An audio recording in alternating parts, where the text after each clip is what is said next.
fill her up with a lot of information. We're with Dr. Lori. Value This with Dr. Lori.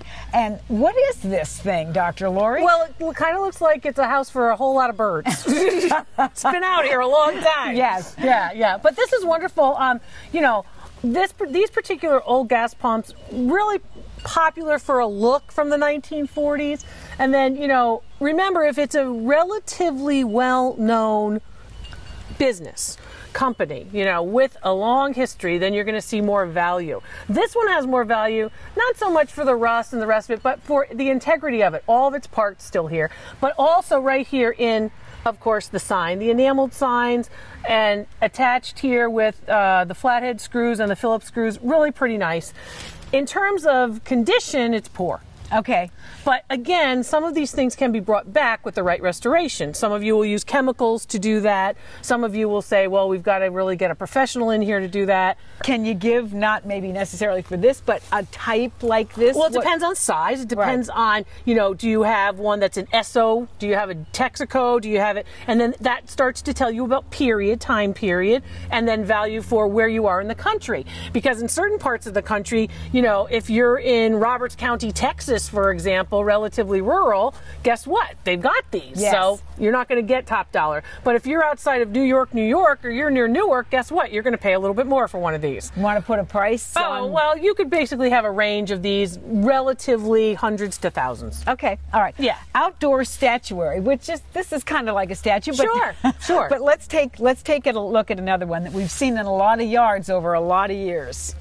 And Dr. Lori, the jockey, this has been in yards forever, and maybe sometime in the way distant past, they actually held a horse in somebody's yard. Tell me about this and the value and what you're looking for. So the idea was, of course, that you would tie up the horse to it as you came to someone's home in the 19th century. So what do you like about this? I think it's interesting. Why? Because I like horses. Okay, so it's a horse accessory. Yes. Okay, so you have a connection to it for horses. It's cast concrete. Okay, so the form is actually cast. Now, it once had, of course, blackface, right? And it would have been a piece of black Americana. You can also see the other... The fact that it doesn't now, does that diminish its value? Yes. Okay. Because it's not pure what it was intended to be originally. Okay. Okay. Now, there were some that were also Caucasian faced, sure. Right. But basically what you have also is you can see the layers of the other paint. So it was once painted green. It was then painted in different colors where we had a red vest and they put in the eyes and they put in the buttons and all of this. But basically it also had wiring so you could actually have a light to it after the fact that they no longer had that particular area, that particular piece, so you could tie your horse to it. Okay. So then they made it functional for the 20th century, which was, let's make it light up. Right. Now, every time that we change the actual functionality of an object, you start to decrease value. In this condition, a couple $100. Okay. Okay. All right. In perfect condition, probably a little bit more. Tell me about metal signs. Okay. Worth it, not worth it if they're original? Can be worth it. Sometimes the enamel ones are very valuable, but do not believe when someone goes in and pays $20 for one of these signs and then charges $2,000 for it that it's worth $2,000. It's worth what they paid for it. How do you know if an enamel sign in good condition is brand new or it's old? Okay, well, yeah, because you can make new enamel signs today. Some of the ways you can tell is basically by the structure of the actual sign. So let's look at some signs. Okay.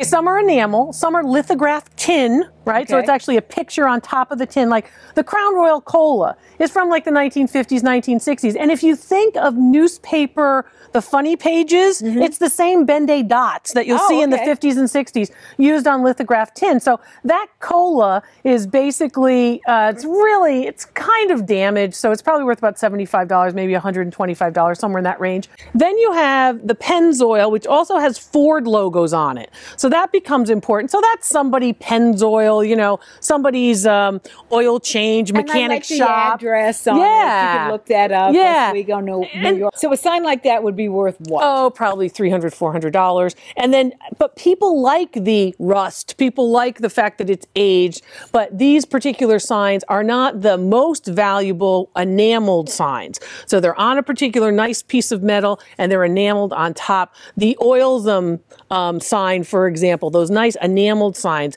those are more artwork, more art intensive too. The process is more intensive than just taking a piece of lithographed tin with a picture of the cola on it and slapping it onto a piece of tin. So there's where value's different. So an enameled sign could be $200, $300, whereas the lithographed tin sign of the same type, shape, and period is $75. Okay, and before we finish, the old clocks, like the Schmidt's clock, are old clocks worth it like that? The electric clock? Beerana, right? Beerana, things that have to do with beer, right? People will collect their favorite brew. They'll also collect different lights that blink and neon lights, kinds of things. Value on that could be somewhere around 150 bucks. Okay. So if it's sitting in the, in your old bar room from the 1950s or 60s, hey, bring it on upstairs. Might be worth something. Rumpus room. Isn't That's that right, the rumpus room. We've got to keep it all in the same time period. That's right. Dr. Lori, thank you so much. Sure. Very interesting stuff. And people have interesting stuff in their yard, and sometimes it's valuable, sometimes it's just valuable to you, but that's what's important. That's right. Okay, value this. Dr. Lori, thanks for watching, and we'll see you next time. Thanks.